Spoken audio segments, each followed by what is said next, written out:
जय हिंद, वंदे मातरम। स्वागत है आप सभी का गुरुजी वर्ल्ड एग्जाम स्टडी प्लेटफॉर्म में। दोस्तों, आज की यह वीडियो भारतीय संविधान के सबसे परेशान कर देने वाले चैप्टर को कवर करेगा। यानी यहां से सबसे ज्यादा क्वेश्चंस बनते हैं, क्यों ना अनुच्छेद, यानी टॉप ऐसे 50 अनुच्छेद हम देखेंगे जिसमें हम शून्य से शिखर तक का ज्ञान आपके दिमाग में फीड करने वाले हैं मात्र 20 मिनट के अंदर।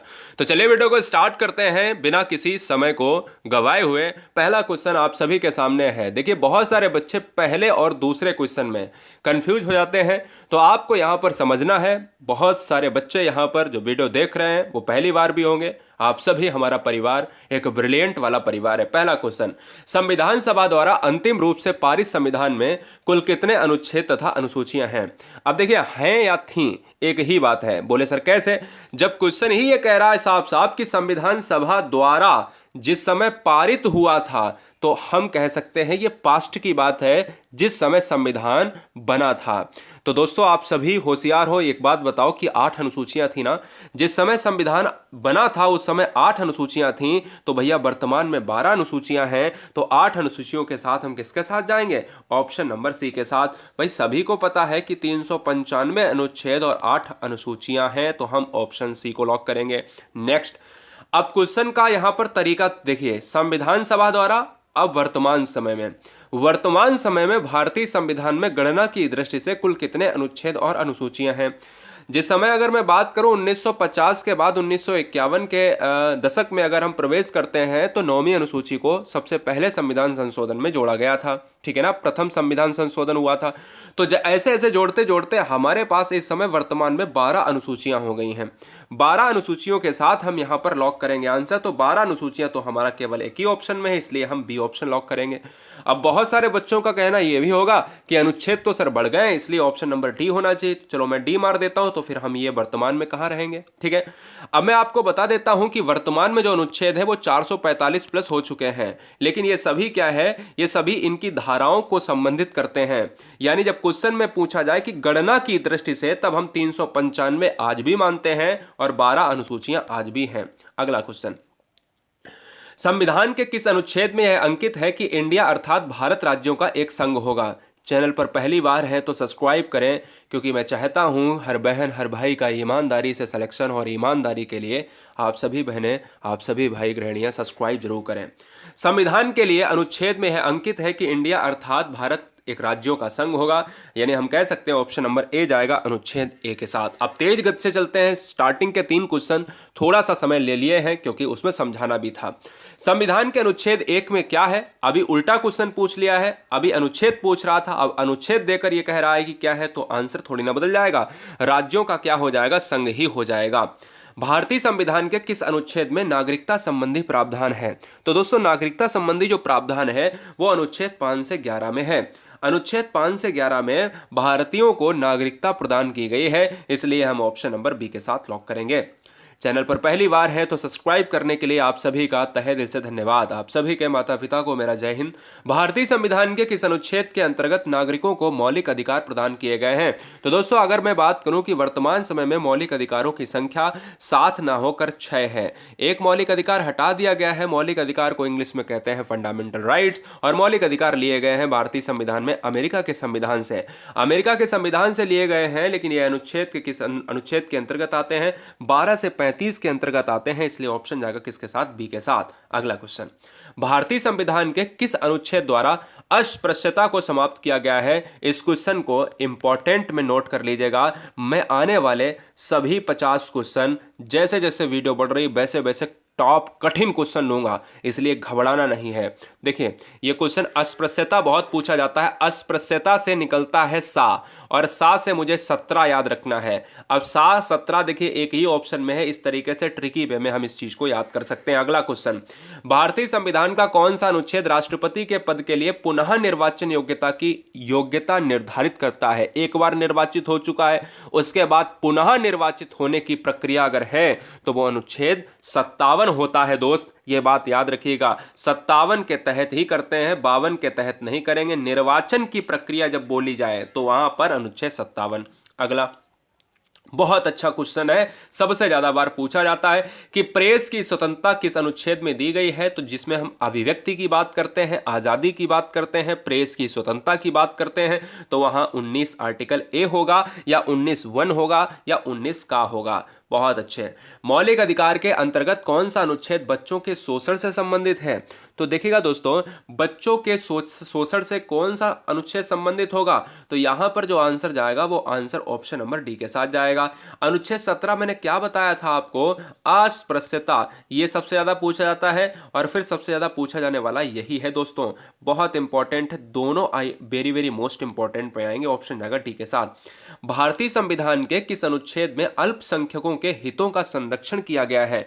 कौन सा ऐसा इंडियन कॉन्स्टिट्यूशन में आर्टिकल है जो यार यहां पर अल्पसंख्यक की बात करता है, उसके संरक्षण की बात करता है? तो आर्टिकल 29। अब ये क्वेश्चन थोड़ा सा कठिन है। अब जब भी आपके सामने अल्पसंख्यक की बात आए तो आप हमेशा याद रखो आर्टिकल 29। आर्टिकल 29 में क्या है? संरक्षण है। क्या है? संरक्षण है। किसका है? अल्प संरक्षण के, अल्पसंख्यकों के हितों का। अब 12 नंबर देखिए, कौन से अनुच्छेद के अंतर्गत भारत का सर्वोच्च न्यायालय नागरिकों के मौलिक अधिकार की रक्षा करता है? बहुत टॉप लेवल का क्वेश्चन है, जिसको भारतीय संविधान में क्या कहा गया है? आत्मा कहा गया है, बी.आर. अंबेडकर के द्वारा। अगर मैं बात करूं दोस्तों, यहां पर ऑप्शन जाएगा किसके साथ? 12 नंबर का डी के साथ चला जाएगा।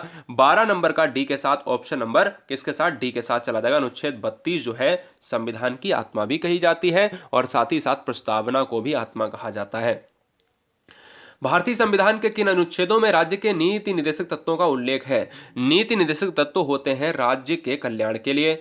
ठीक है, राज्य के कल्याण के लिए होते हैं तो वो होते हैं 36 से 51। 36 से 51 की बात अगर हम करेंगे तो ये 36 से 51 की अगर हम बात करेंगे तो अनुच्छेद कितने के अंतर्गत आएंगे? ऑप्शन नंबर सी के साथ चले जाएंगे। बहुत बढ़िया। भारतीय संविधान के अंतर्गत अध्यादेश पारित करने का अनुच्छेद किस के तहत आता है? तो यह क्वेश्चन बड़ा अच्छा लगता है। देखिए, एग्जाम के पॉइंट ऑफ व्यू से बहुत इंपॉर्टेंट है। आप अगर पिछले प्रीवियस ईयर पेपर को देखोगे तो यह 7 से ज़्यादा बार छोटे बड़े एग्जामों में पूछा गया है। अब जब भी क्वेश्चन ये आए तो मेरा ये मान लीजिएगा कहना कि ये क्वेश्चन आपको देखने को मिलेगा। यानी 1 2 3 बहुत आसान भी है याद करना। 1 2 3, ठीक है। 1 2 3 में आपको अध्यादेश पारित करने का अनुच्छेद मिलेगा, जिसमें अध्यादेश की संबंधी सारी जानकारी भारतीय संविधान में है। भारतीय संविधान का कौन सा अनुच्छेद राज्य सरकारों को ग्राम panchayat, very very most important, जब हम बात करते हैं ना महात्मा गांधी की, जब हम बात करते हैं भारत में एक स्वराज्य स्थापित करने की, जब हम बात करते हैं ग्रामीण परिवेश की, तो हम ये कहते हैं कि भारत में जो ग्राम पंचायत का संगठन है, ग्राम पंचायत का जो गठन है ना, इस चीज को आप यहाँ पर नोट करें तो अनुच्छेद 40 जाएगा। ग्राम पंचायत के गठन का जो आर्टिकल है वो 40 जाएगा। VIMP क्वेश्चन है, ठीक है। ये 50 अनुच्छेद तो आपको घोलकर पीने ही है। 42वें संविधान संशोधन को हम जो है कहते हैं कि मौलिक कर्तव्य, यानी मौलिक कर्तव्य को किस जो है संविधान संशोधन के द्वारा जोड़ा गया है? तो वहां पर जो आंसर होगा 42वां, यानी मौलिक कर्तव्यों को कौन से संविधान संशोधन के द्वारा जोड़ा गया है? तो अनुच्छेद यहाँ पर यानी संविधान संशोधन 42वां 1976 में हुआ था और इसके बाद 44वां जो हुआ था वो 1978 में हुआ था, ठीक है। तो फिलहाल आपको याद रखना है, अगर पूछा जाए कि 42वां कब हुआ था, 1976 में। कौन सा ये काम करता है? तो मौलिक कर्तव्य को जोड़ता है। कुछ यहाँ पर आपके प्रस्तावना में जो जैसे धर्मनिरपेक्ष शब्द जैसे हैं, अखंडता जैसे शब्द हैं, उन चीज़ों को हटाता है, जोड़ता है। फिलहाल अगर 16 नंबर का जो आंसर जाएगा वो ऑप्शन नंबर बी के साथ 51 ए के साथ चला जाएगा। अगला क्वेश्चन में ये पूछ सकता है दोस्तों कि मौलिक कर्तव्य का अनुच्छेद क्या है? 51 है। किसके तहत जोड़े गए हैं? 42 में। किस सन में जोड़े गए हैं? 1976 में, है ना। सारी चीजें पूछ सकता है। भारत के संविधान के किस अनुच्छेद के अंतर्गत भारत के राष्ट्रपति पर महाभियोग चलाया जा सकता है? VIMP क्वेश्चन है। अगर सर्वोच्च जो है सेनापति, सर्वोच्च सेनापति कौन है? राष्ट्रपति है। उसी के ऊपर अगर महाभियोग चला दिया जाए तो वो आर्टिकल 61 हो जाएगा। अगला क्वेश्चन, संविधान के किस अनुच्छेद में उपराष्ट्रपति पद का प्रावधान किया गया है? तो उपराष्ट्रपति पद का जो प्रावधान किया गया है ना दोस्तों, ये किया गया है अनुच्छेद 76 के दौरान। यानी 76 के दौरान अगर मैं बात करूं, क्या 76 हो सकता है? आप बताओ, क्या 76 हो सकता है? नहीं दोस्तों, यहां पर बहुत सारे बच्चों का आंसर आ रहा है कि सर 76 हो जाएगा। क्या हो जाएगा? सर 76 हो जाएगा। बिल्कुल नहीं। उपराष्ट्रपति के लिए अनुच्छेद 63 होगा। क्या होता? 63 होगा। और यह कहता है, क्या कहता है कि भारत में एक उपराष्ट्रपति होगा, 22 प्रेसिडेंट होगा, 22 प्रेसिडेंट होगा दोस्तों, और यह राज्यसभा के पदेन सभापति भी होगा। अनुच्छेद के अंतर्गत मंत्रीगण सामूहिक रूप से लोकसभा के प्रति, वेरी वेरी मोस्ट इंपॉर्टेंट, कई बार पूछा गया है भाई, सारे मंत्री जो है लोकसभा के प्रति उत्तरदायी होते हैं, तो लोकसभा के प्रति उत्तरदायी होने वाला जो कौन सा अनुच्छेद होगा? तो लोकसभा के प्रति उत्तरदायी जो होते हैं वो सभी अनुच्छेद कितने के अंतर्गत होते हैं? 75। अब दोनों को याद करवा देता हूं, 75 लोकसभा के प्रति उत्तरदायी। अब बात आती है कि कौन से ऐसे मंत्री पद के गठन के बारे में आधारभूत नियम निर्धारित करता है। संविधान का कौन सा अनुच्छेद मंत्री परिषद के गठन के बारे में? अब देखो, यहां भी गठन मंत्री परिषद की बात करी गई है, यहां भी मंत्री परिषद में मंत्री ही होंगे, तो भी आंसर 75 ही रहेगा। मंत्रीगण और मंत्री परिषद से आंसर क्या है? आपको 75 आपको लगाना है, इस चीज पर आप याद रखें। अगला, भारत के महान्यायवादी की नियुक्ति से संबंधित, जो महान्यायवादी होता है, बहुत टॉप लेवल का क्वेश्चन है गाइस, महान्यायवादी की नियुक्ति से संबंधित जो अनुच्छेद होता है वो अनुच्छेद कौन सा कहलाएगा? वो अनुच्छेद कहलाएगा दोस्तों यहां पर 76 कहलाएगा, 77 कहलाएगा। इस चीज पर आप गौर करें। कौन सा अनुच्छेद संसद के दोनों अधिवेशन के बीच 6 माह के अंतराल की अनिवार्यता का उल्लेख करता है? पहला क्वेश्चन पूछेगा आपसे कि यह बताओ कि लोकसभा और राज्यसभा में जो आपकी सुनवाई होती है या बैठक होती है, इसके बीच में मिनिमम टाइम कितना रहना चाहिए? 6 महीने का रहना चाहिए, इससे भैया ज्यादा नहीं रहना चाहिए। यानी 1 साल में 2 जो है बैठक होना सुनिश्चित होनी चाहिए। 6 महीने का अंतराल का जो उल्लेख मिलता है वो किस अनुच्छेद में? आर्टिकल 85 में मिलता है, नोट कर लो। राष्ट्रपति संविधान के किस अनुच्छेद के अंतर्गत लोकसभा को भंग करेगा? तो दोस्तों यहां पर लोकसभा वाली अगर बात करें, अगर लोकसभा वाली बात करें तो आप वही लगाएंगे, क्या लगाएंगे? आर्टिकल 85 ही लगाएंगे। क्या लगाएंगे बताइए? आर्टिकल 85 लगाएंगे। बताओ, फटाफट बताइएगा। बिल्कुल सही बात है कि अगर लोकसभा को भंग करने की बात कर रहा है तो 85, 6 महीने की बात कर रहा है तो 85। अगला क्वेश्चन, संविधान के किस अनुच्छेद द्वारा संसद की संयुक्त बैठक का प्रावधान किया गया है? यह क्वेश्चन बहुत टॉप लेवल का है दोस्तों। आने वाले, ध्यान दीजिएगा, आने वाले 2 question 24-25 very very most important. संविधान के किस अनुच्छेद द्वारा संसद की संयुक्त बैठक का प्रावधान किया गया है? तो संयुक्त बैठक दोस्तों होती है 108 अनुच्छेद में। अनुच्छेद 108 में कब होती है? जब लोकसभा सहमति ना हो किसी प्रावधान को पारित करने के लिए, तो लोकसभा और राज्यसभा को एक ही छत के नीचे बुलाया जाता है, और यह दोस्तों राष्ट्रपति के द्वारा बुलाया जाता है, और इसकी अध्यक्षता कौन करता है? स्पीकर महोदय यानी लोकसभा अध्यक्ष करता है। लोकसभा एवं राज्यसभा की संयुक्त अधिवेशन के विषय में प्रावधान संविधान के किस अनुच्छेद में है? संयुक्त अधिवेशन के विषय में, तो संयुक्त अधिवेशन के विषय में अभी अभी मैंने बताया कि भाई संयुक्त अधिवेशन जो होगा वो अनुच्छेद 108 होगा। सेम टू सेम क्वेश्चन है, बस थोड़ा सा क्वेश्चन बदल दिया है। 26, संविधान के किस अनुच्छेद में धन विधेयक की परिभाषा दी गई है?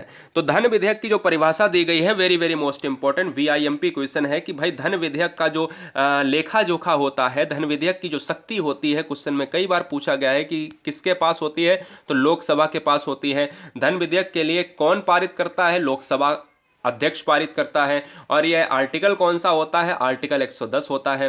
संविधान के किस अनुच्छेद के अंतर्गत अधीनस्थ न्यायालय जिला न्यायालय का प्रावधान किया गया है?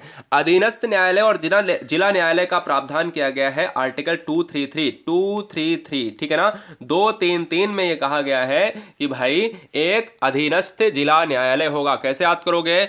2 चीजें हैं, एक अधीनस्थ है, भाई क्या है? अधीनस्थ है, और अधीनस्थ न्यायालय और जिला न्यायालय 2 चीजें हैं। और 3 क्या हो जाएगा? यहां पर आपको अधीनस्थ देखिए, आ दिख रहा है ना, अधीनस्थ में आ दिख रहा है, ऐसे ही आपको अपने आप को यहां पर झोंक देना है। किसमें? ऑप्शन में। बस थोड़ा सा लॉजिक आना चाहिए, बिल्कुल सेम टू सेम। संविधान के किस अनुच्छेद में सर्वोच्च न्यायालय के न्यायाधीश पर महाभियोग चलाए जाने? भाई आर्टिकल 61 ये कहता है कि भारत में राष्ट्रपति पर जो है 61 के तहत, हम आर्टिकल के तहत जो है महाभियोग चलाएंगे, उसको हटाएंगे।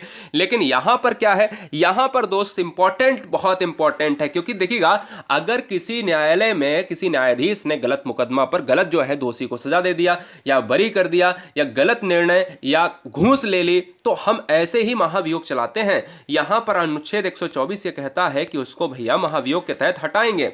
राष्ट्रपति सर्वोच्च न्यायालय से संविधान के किस अनुच्छेद के अंतर्गत परामर्श ले सकता है? देखिएगा, राष्ट्रपति अगर चाहे तो वह सर्वोच्च न्यायालय के न्यायाधीश से, यहां पर सर्वोच्च न्यायालय के न्यायाधीश से क्या करेगा? परामर्श लेगा। तो वो कौन से अनुच्छेद से होगा? वो 143 से होगा, और ऑप्शन नंबर डी में यह है।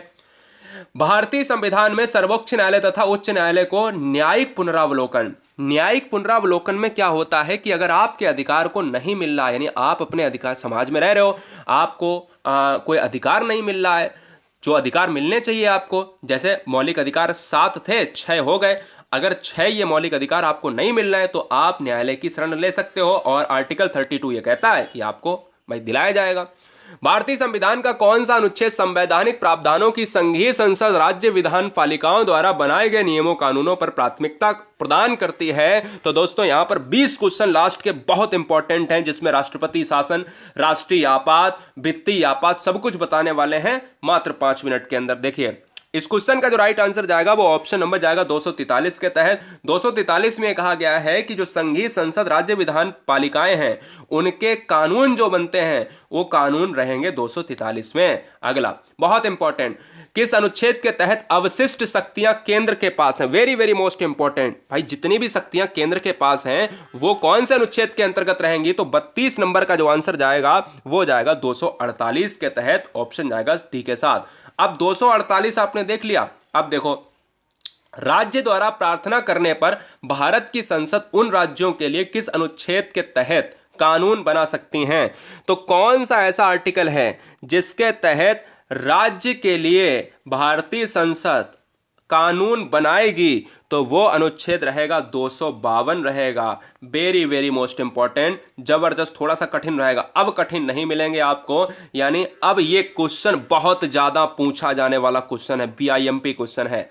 भारतीय संविधान के अंतर्गत निम्नलिखित में कौन सा अनुच्छेद संसद को राज्य सूची के विषय के संबंध में विधि बनाने की शक्ति प्रदान करता है? तो देखिए, जब भी राज्य सूची की बात करें दोस्तों 34 नंबर में, तो आप ये राज्यसभा से आप इंपॉर्टेंट तरीके से यहां पर रिलेट करेंगे, और राज्यसभा को एक शक्ति प्रदान है क्या? 249 नंबर की शक्ति। आपको बहुत अच्छे से पता होना चाहिए, और आज अगर नहीं पता है तो 34 को घोल कर पी जाना।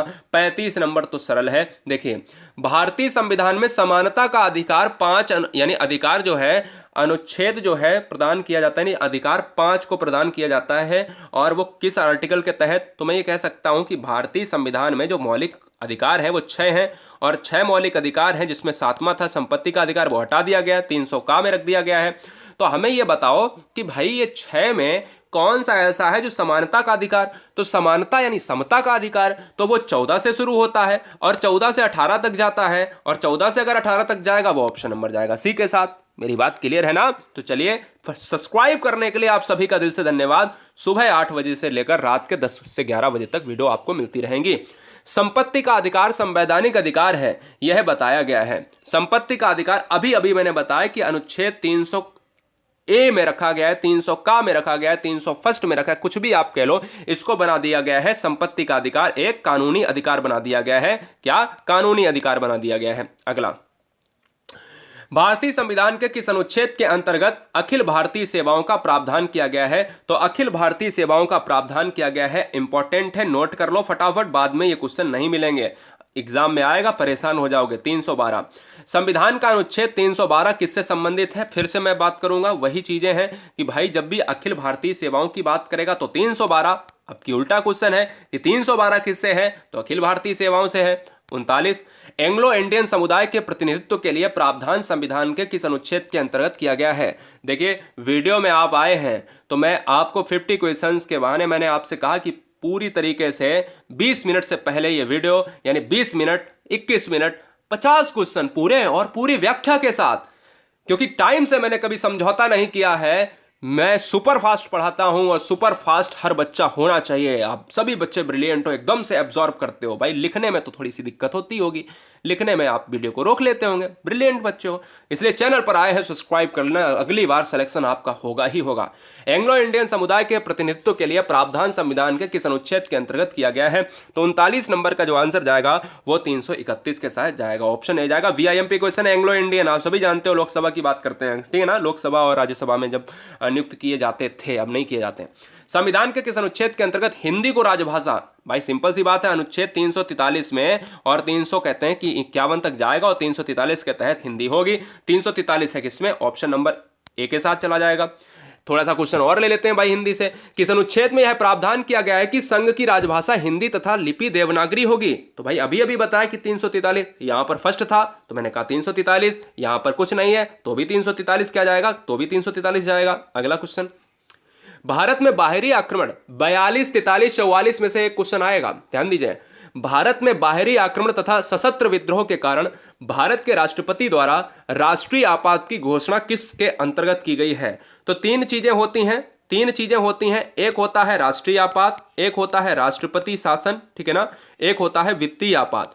तो पहले जान लेते हैं यहां पर राष्ट्रीय आपात। यह राष्ट्रीय आपात है, यह राष्ट्रीय आपात की घोषणा जो होती है 352 के तहत होती है, ठीक है। अभी मैं ट्रिक से आपको बता भी दूंगा, अभी टेंशन ना लो, अभी करो केवल 3 क्वेश्चन पहले कर लो फिर ट्रिक बता देते हैं। संविधान के किस अनुच्छेद के तहत राज्य में संवैधानिक तंत्र का विफल हो जाना राष्ट्रपति शासन लागू किया जा सकता है? दूसरा है राष्ट्रपति शासन, तो 356 आपको याद रखना है, 356 अब की बार मार दीजिएगा, ठीक है। अगला क्वेश्चन फिर हम देखते हैं ट्रिक। अब की बार कह रहा है कि राष्ट्रीय आपात और राष्ट्रपति शासन नहीं, अब की बार कह रहा है कि संविधान में जो वित्तीय आपात होता है वो कितने के अंतर्गत आता है? 360। अभी मैंने ऊपर बताया था कि जो राष्ट्रीय आपात है वो 352, नोट किया आपने। दूसरा है राष्ट्रपति शासन, अभी मैंने बताया था कि 356, और तीसरा है वित्तीय आपात जो आपको स्क्रीन पर 44 में दिख रहा है, तो ये है 360, यानी ये वाला। आपने एक चीज यहां पर गौर करके देखी, यहां पर 352 में 4 जोड़ दिया उसने, ठीक है, 356 में 4 जोड़ दिया, तो 4 के काउंट में आपको यहां पर याद रखना है, पहला राष्ट्रीय आपात, दूसरा राष्ट्रपति शासन, तीसरा है वित्तीय आपात। क्लियर है? याद रखोगे ना? बहुत अच्छे। कैसे याद करोगे? राष्ट्रीय आपात को कैसे याद करोगे? पहले राष्ट्रीय आपात आएगा, ये कैसे याद करोगे?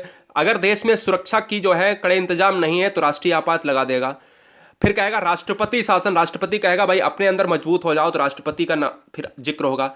अब उसने सब कर दिया, भाई सेनाओं की जरूरत पड़ी तो भाई कहेगा कि भाई धन की कमी हो गई इसलिए वित्तीय आपात लगा दिया। अभी तक वित्तीय आपात लगा नहीं, मैंने ट्रिक आपको बताई है। अगला क्वेश्चन, संविधान के किस अनुच्छेद में संविधान के संशोधन की प्रक्रिया का उल्लेख? सबसे ज्यादा इंपॉर्टेंट क्वेश्चन भाई, संविधान संशोधन होते रहते हैं इसलिए क्वेश्चन बहुत बार पूछा जाता है। अनुच्छेद 368 के तहत जम्मू कश्मीर को कौन सी धारा के अंतर्गत विशेष दर्जा प्राप्त था? विशेष दर्जा प्राप्त था इंपॉर्टेंट है, अनुच्छेद 370, ठीक है। और इसी के तहत एक क्वेश्चन थोड़ा सा कठिन और पूछेगा कि नागालैंड को कौन सा विशेष उपबंध प्राप्त है? नागालैंड को भी दोस्तों पूर्वोत्तर राज्य है, और नागालैंड को दोस्तों यहां पर उसका अलग संविधान तो नहीं है, लेकिन उसको एक विशेष दर्जा के तहत 371A में रखा गया है। 371A, 371 का, 371 कुछ भी आ जाए मार देना।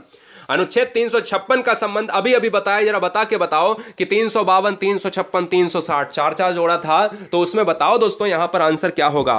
तो यहां पर जो आंसर चला जाएगा भैया बताइएगा फटाफट, 352, 356, 360, तो आंसर 300 यहां पर राष्ट्रपति शासन, 352 राष्ट्रीय आपात, 356 राष्ट्रपति शासन, तो भैया हो जाएगा ना। और यहां पर देखिएगा, यहां पर 360 वित्तीय आपात, ये यहां पर मार दीजिए, 356 यहां पर मार दीजिएगा, 352 यहां पर मार दीजिएगा। संविधान संशोधन अभी बताया 368 होता है।